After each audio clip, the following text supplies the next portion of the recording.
तर विद्यार्थ्यांकडे स्पेशल आणि फ्रेश या सुपर क्लासमध्ये सर्वांचेच रोजच्यासारखेच मनापासून स्वागत आहे। सुपर क्लासमध्ये आज देखील आपण नोंदणी तसेच मुद्रांक शुल्क भरतीसाठी अतिशय स्पेशल असलेले जीके क्वेश्चन्स कव्हर करणार आहोत। सर्वांनी सुपर क्लासला सुरूपासून शेवटपर्यंत नक्कीच पाहायचं आहे। 420 पेजेसचे पीडीएफ विद्यार्थ्यांनो आपण नोंदणी तसेच मुद्रांक शुल्क भरतीसाठी तयार केलेले आहे। हे पीडीएफ सध्या आपल्याला 199 मध्ये मिळत आहे। जर हा सुपर क्लास पाहून घेतला तर मिळेल, नाही तर तुम्हाला हे 250 ते 300 रुपयापर्यंत मिळेल। आता जो इच्छुक विद्यार्थी आहे त्या सर्वांनी पीडीएफला घेण्यासाठी 8208 68 56 24 या क्रमांकावर कॉल नाही करायचा आहे, व्हॉट्सअप करायचा आहे। रिक्वेस्ट आहे कारण भरपूर कामे असल्या कारणास्तव कॉल रिसीव केला जाऊ शकत नाही, या कारणास्तव तर नक्कीच करायचं आहे। तसेच तुम्ही चॅनलवर नवीन आला असाल किंवा कोणत्याही कारणास्तव चॅनलला सबस्क्राईब जर नसेल केलेले लगेचच्या लगेच करून घ्यायचं आहे। सबस्क्राईब करणे एकदम फ्री असते, कोणत्याच प्रकारचा शुल्क लागत नसतो। आणि सुपर क्लासला सुरू करण्यापूर्वी एक लाईक करण्याची रिक्वेस्ट तुम्हाला नक्कीच करेल, प्रोत्साहन थोडासा हवा असतो। चला मग सुपर क्लासला सुरुवात करूया। सर्वात पहिला प्रश्न पाहूया। प्रश्नात विचारलेलं असं आहे की नोंदणी व मुद्रांक शुल्क विभागावर कोणाचे नियंत्रण असते, तेच पहिल्या प्रश्नात आपल्याला सांगायचं आहे। कोणाचे नियंत्रण असते या विभागावर? शिक्षण मंत्र्यांचे, वन मंत्री, महसूल मंत्री किंवा वित्त मंत्री? तर ऑप्शन्स क्रमांक 3 योग्य राहील। म्हणजेच महसूल मंत्र्यांचे नियंत्रण जे आहे नोंदणी तसेच मुद्रांक शुल्क विभागावर असते, हे लक्षात येते। प्रश्न दुसरा कव्हर करूया। विंध्य पर्वतातून उगम पावणारी नदी पुढीलपैकी कोणती आहे सांगायचं आहे। पर्वत लक्षात घ्या, विंध्य पर्वतातून तर चंबळ, बेतवा, धसन किंवा वरीलपैकी सर्व? ऑप्शन्स क्रमांक 4 धसन, बेतवा, चंबळ ह्या तिन्ही नद्या ज्या आहे विंध्य पर्वतातून उगम पावतात, हे लक्षात येते। तिसरा प्रश्न कव्हर करूया। भारतीय संविधानामध्ये अनुसूचींची संख्या एकूण किती आहे ते सांगायचं आहे। किती अनुसूची आहेत? 24 आहेत का, 12 अनुसूची, 15 किंवा 10? तर ऑप्शन्स क्रमांक योग्य आहे आपल्यासमोर 2, म्हणजेच एकूण 12 अनुसूचींचा समावेश जो आहे भारतीय संविधानामध्ये सध्या असलेला लक्षात येतो। प्रश्न चौथा की कोणता प्राणी जो आहे तो त्वचेने श्वास घेतो, असा आपल्याला प्रश्न विचारलेला आहे। टीसीएसने विचारलेलाच प्रश्न आहे, बरेच क्वेश्चन्स विचारलेलेच आहेत। त्वचेने श्वास घेणारा प्राणी कोणता आहे? साप, बेंडूक, सरडा किंवा पाल? तर ऑप्शन्स क्रमांक 2 बेंडूक हा जो प्राणी आहे तो त्वचेने श्वास घेणारा असलेला लक्षात येतो। प्रश्न 5वा राष्ट्रीय युवा दिन खालीलपैकी कोणत्या दिवशी साजरा होतो ते आपल्याला विचारलेलं आहे। राष्ट्रीय युवा दिन 13 जानेवारी, 12 जानेवारी, 10 जानेवारी किंवा 14 जानेवारी? ऑप्शन्स क्रमांक 2 योग्य राहील। 12 जानेवारी या दिवशी राष्ट्रीय युवा दिन हा साजरा केला जातो, आपल्याला लक्षात घ्यायचं आहे। प्रश्न 6वा असा आहे, नीती आयोगाचे फुल फॉर्म आपल्याला सांगायचं आहे, विस्तारित रूप काय आहे नीती आयोगाचे? ऑप्शन्स मध्ये दिलेले आहे national institute for transforming India, national industry for transforming India, nation institution for transforming India? तर ऑप्शन्स क्रमांक 1 योग्य राहणार आहे। म्हणजेच काय, national institution for transforming India असे जे आहे नीती आयोगाचे विस्तारित रूप आहे किंवा फुल फॉर्म आहे, हे आपल्याला कळते। कव्हर करूया पुढचा प्रश्न। प्रश्न 7वा की गेट ऑफ इंडिया हा कोणत्या खडकापासून बनलेला आहे किंवा तयार करण्यात आलेला आहे ते सांगायचं आहे। या ठिकाणी गेट ऑफ इंडियाविषयी प्रश्न विचारलेला आहे। संगमरवर खडकापासून, बेसॉल्ट किंवा वरील दोन्ही किंवा वरीलपैकी? नाही। ऑप्शन्स क्रमांक 2 बेसॉल्ट खडकापासून गेट ऑफ इंडिया हा बनलेला आहे, हे लक्षात येते। प्रश्न 8वा कव्हर करूया। विचारलेला असा आहे, कपिलधारा हा प्रसिद्ध धबधबा खालीलपैकी कोणत्या जिल्ह्यामध्ये स्थित आहे? धबधब्याचं नाव कपिलधारा आहे। धर्मशाळा, मुंबई, नाशिक किंवा अमरकंटक? तर अमरकंटक या जिल्ह्यामध्ये कपिलधारा हा धबधबा स्थित असलेला आपल्या सर्वांना लक्षात घ्यायचा आहे। प्रश्न या ठिकाणी 9वा सिराज उद्दौला यांचा जो पराभव आहे पुढीलपैकी कोणत्या लढाईमध्ये झालेला होता ते सांगायचं आहे। व्यक्ती आहेत सिराज उद्दौला यांनी। प्लासीच्या लढाईमध्ये, बक्सार, वसई किंवा पानिपतची लढाई? तर ऑप्शन्स क्रमांक विद्यार्थ्यांनो 1 योग्य राहील। प्लासीच्या लढाईमध्ये सिराज उद्दौला यांचा जो पराभव आहे तो झालेला लक्षात येतो। 10वा प्रश्न विचारलेला की शरीरामध्ये कॅल्शियम कार्बोनेटचे जर प्रमाण वाढले तर पुढीलपैकी काय घडेल ते आपल्याला विचारलेलं आहे। कशाचे? शरीरामध्ये कॅल्शियम कार्बोनेटचे प्रमाण वाढल्याने? तर संधिरोग होईल का, युरेमिया, मुतखडा किंवा वरीलपैकी? नाही। ऑप्शन्स क्रमांक 3 योग्य राहील। म्हणजेच मुतखडा जो आहे शरीरामध्ये कॅल्शियम कार्बोनेटचे प्रमाण जर वाढले तर होतो। प्रश्न 11वा की 3.5 पीठापैकी देवीचे पुन्हा एकदा वाचूया। 3.5 पीठापैकी एक असलेले रेणुका माता मंदिर कोणत्या ठिकाणी आहे सांगायचं आहे. तो ठिकाण वाराणसी आहे का, सोलापूर, माहूर किंवा तुळजापूर. ऑप्शन्स क्रमांक योग्य आहे 3 माहूर या ठिकाणी विद्यार्थ्यांनो कोणते, तर रेणुका मातेचे मंदिर असलेले आपल्या सर्वांना दिसते. प्रश्न 12वा असा आहे जो की विचारलेला, सत्यमेव जयते हे जे प्रसिद्ध घोषवाक्य आहे ते कोणी लोकप्रिय केले, लोकप्रिय कोणामार्फत करण्यात आलेले आहे ते विचारलेलं. तर सरदार वल्लभभाई पटेल, लोकमान्य टिळक, महात्मा गांधी किंवा मदन मालवीय. तर सत्यमेव जयते हे जे घोषवाक्य आहे मदन मालवीय यांनी जे आहे ते लोकप्रिय केलेले होते. कव्हर करूया 13वा प्रश्न. महाराष्ट्र राज्यातील सर्वात लांबीचा महामार्ग पुढीलपैकी कोणता आहे, जे की सर्वात लांब आहे आपल्या राज्यामध्ये. NH6, NH7, NH8 किंवा NH9. तर राष्ट्रीय महामार्ग क्रमांक 6 हा राज्यातील सर्वात लांबीचा महामार्ग असलेला आपल्या सर्वांना कळतो. कव्हर करूया 14वा प्रश्न. अंजली भागवत ही खेळाडू पुढीलपैकी कोणत्या खेळाशी संबंधित आहेत ते विचारलेलं आहे. अंजली भागवत यांनी. तर नेमबाजी, धावपटू, बॅडमिंटन किंवा हॉकी. ऑप्शन्स क्रमांक या ठिकाणी 1 योग्य राहील.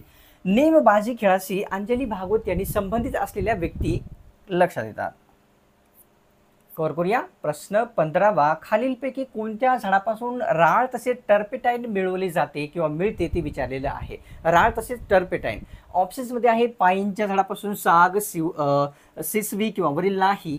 तर पाईनच्या झाडापासून काय मिळवले जाते या ठिकाणी, राळ तसेच टर्पेटाईन हे प्राप्त केले जात असते. कव्हर करूया 16वा प्रश्न. 1840 मध्ये जस्टिस ऑफ पीस म्हणून खालीलपैकी कोणाची नेमणूक करण्यात आलेली होती. वर्ष लक्षात घ्या, 1840 आहे आणि जस्टिस ऑफ पीस म्हणून विचारलेलं की कोणाची जी नेमणूक आहे ती करण्यात आलेली होती. ऑप्शन्समध्ये आहे महात्मा गांधी, पंडित नेहरू, बाळशास्त्री जांभेकर किंवा विनोबा भावे. तर ऑप्शन्स क्रमांक 3 बाळशास्त्री जांभेकर यांची 1840 मध्ये जस्टिस ऑफ पीस म्हणून जे आहे नेमणूक करण्यात आलेली होती. 17वा प्रश्न असा आहे, सर्वात जास्त तुषार सिंचन असलेला जिल्हा महाराष्ट्रातील कोणता आहे, ज्यामध्ये तुषार सिंचन जे आहे सर्वात जास्त आहे. नांदेड, यवतमाळ, परभणी किंवा अहमदनगर.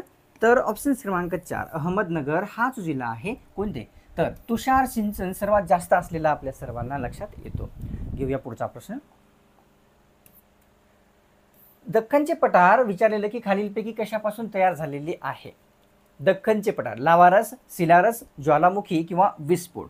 तर ऑप्शन्स क्रमांक 1 लावारसापासून जे आहे कोणते, दख्खनचे पठार तयार झालेले आहे. घेऊया पुढचा प्रश्न.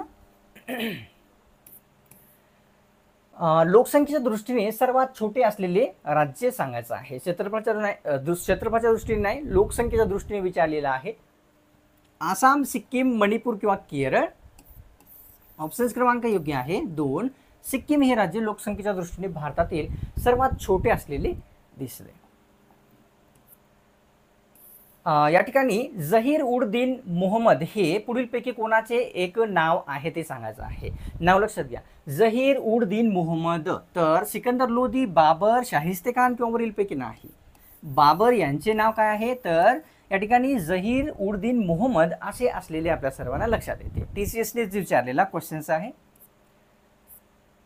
तर 21वा प्रश्न. भारतातील नदीपात्रातील असलेले सर्वात मोठे बेट कोणते आहे ते सांगायचं आहे, जे की नदीपात्रामधील सर्वात मोठे आहे.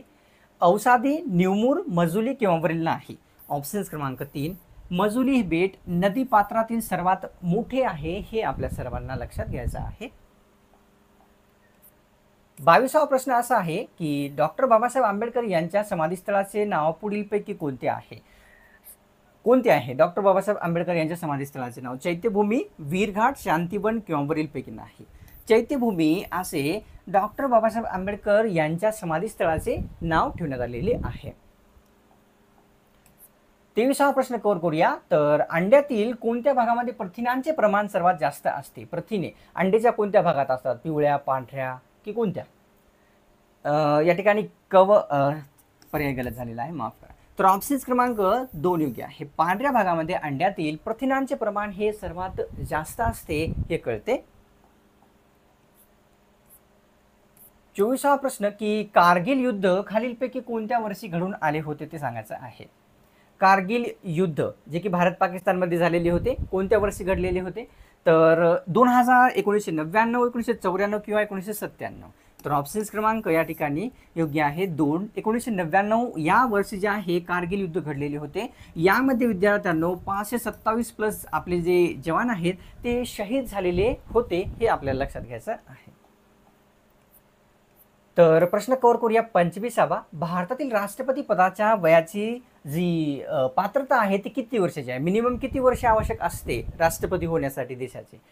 25 वर्ष, 20 वर्ष, 30 किंवा 35. ऑप्शन्स क्रमांक 4. 35 वर्ष कंप्लीट, म्हणजे कमीत कमी 35 वर्ष असले पाहिजे राष्ट्रपती होण्यासाठी. प्रश्न 26वा की सिंदफणा या नदीवर कोणते धरण स्थित आहे? नदीचं नाव सिंदफणा आहे. माजलगाव, किल्लारी, भाटघर किंवा जायकवाडी. ऑप्शन्स क्रमांक 1. माजलगाव धरण जे आहे सिंदफणा या नदीवर असलेले आपल्या सर्वांना लक्षात घ्यायचं आहे. कोणता किल्ला सरस्वती नदीकाठी पाचाड येथे स्थित आहे ते सांगायचं आहे. नदी सरस्वती आहे आणि पाचाड हे ठिकाण आहे. ठीक आहे. प्रतापगड आहे का, शिवनेरी, वरील दोडी किंवा रायगड? ऑप्शन्स क्रमांक 4 योग्य आहे. रायगड हा जो या ठिकाणी किल्ला आहे तो कशाजवळ आहे विद्यार्थ्यांनो? तर सरस्वती नदीकाठी असलेल्या पाचाड येथे असलेला लक्षात येतो. शंकुपेशी खालीलपैकी कोणत्या अवयवामध्ये असतात किंवा कोणत्या अवयवाशी संबंधित असतात ते सांगायचं आहे. शंकुपेशी ज्यामुळे आपल्याला रंगाचे ज्ञान होते की हे लाल आहे, निळा आहे, पिवळा आहे. तर या ठिकाणी नाक, डोळे किंवा यकृत. तर ऑप्शन्स क्रमांक 3 योग्य आहे. म्हणजे डोळ्यामध्ये जे आहे शंकुपेशी असतात हे आपल्या सर्वांना लक्षात घ्यायचं. प्रश्न 29वा. भारतातील कोळशाच्या संपूर्ण साठ्यापैकी एकट्या महाराष्ट्रामध्ये किती टक्के साठा स्थित आहे ते आपल्याला सांगायचं आहे. सर्वात जास्त साठा आपल्या राज्यामध्ये असलेला दिसतो कोळशाचा. तर 30%, 20%, 10 किंवा 40%. ऑप्शन्स क्रमांक या ठिकाणी योग्य आहे 4. 40% जो कोळशाचा साठा आहे एकट्या महाराष्ट्रामध्ये स्थित आहे. तर 30वा प्रश्न. भाषावार प्रांतरचना भारतासाठी खूप घातक ठरेल असे पुढीलपैकी कोणत्या समितीने म्हटले होते? भाषावार प्रांतरचना अतिशय घातक आहे, आत्ताही आहे. तर कोणी सुचवलेली होती? मसुदा समिती, दार समिती, नाईक समिती किंवा वरीलपैकी नाही? या प्रश्नाचं उत्तर तुम्हाला कमेंट करायचं आहे. एक प्रश्न तुमच्यावर सोडलेला आहे. जर उत्तर नसेल तर पुढच्या सुपर क्लासमध्ये मी आपल्याला सांगेल. उत्तर जर येत असेल तुम्ही कमेंट नक्कीच करायचं आहे. ज्यांनाही उत्तर येत नाही ते सर्वजण जे आहे कमेंट सेक्शनमध्ये जाऊन तुम्ही जर उत्तर दिलेले असेल तर नक्कीच पाहतील या कारणास्तव. अतिशय महत्त्वाची सूचना पुन्हा एकदा रिमाइंडर आहे. 420 पेजेसची PDF सध्या जे आहे 199 मध्ये दिले जात आहे. घेण्यासाठी जोही इच्छुक विद्यार्थी आहे त्यांनी काय करायचं आहे 8208 68 56 24 या क्रमांकावर कॉल करायचा नाही, व्हॉट्सअप करायचा आहे. ही सर्वांना रिक्वेस्ट आहे. जोही इच्छुक विद्यार्थी आहे त्यांनी तर सर्वांनी नक्कीच करायचं आहे. तुम्ही चॅनलवर नवीन असाल किंवा कोणत्याही कारणास्तव जर आपल्या चॅनलला सबस्क्राईब जर नसेल केलेली लगेच करून घ्यायचं आहे. सबस्क्राईब करणं एकदम फ्री असते. काय होईल सबस्क्राईब केल्याच्यानंतर? जेव्हा तुम्ही सबस्क्राईब करसाल आणि पुढची सुपर क्लास जेव्हा कधी आपल्या चॅनलवर अपलोड होईल त्याची जी नोटिफिकेशन आहे अपलोड करता तुमच्या स्मार्टफोनवर, मोबाईलवर प्राप्त होऊन जाईल. लगेच करून घ्यायचं आहे. आणि सुपर क्लासला सुरू करण्यापूर्वी आपण एक रिक्वेस्ट केली होती लाईक करण्याची. जर नसेल केली तर सोडण्यापूर्वी तर नक्कीच करायचं आहे. चला मग भेटूया पुढच्या क्रमात स्पेशल आणि फ्रेश सुपर क्लासमध्ये.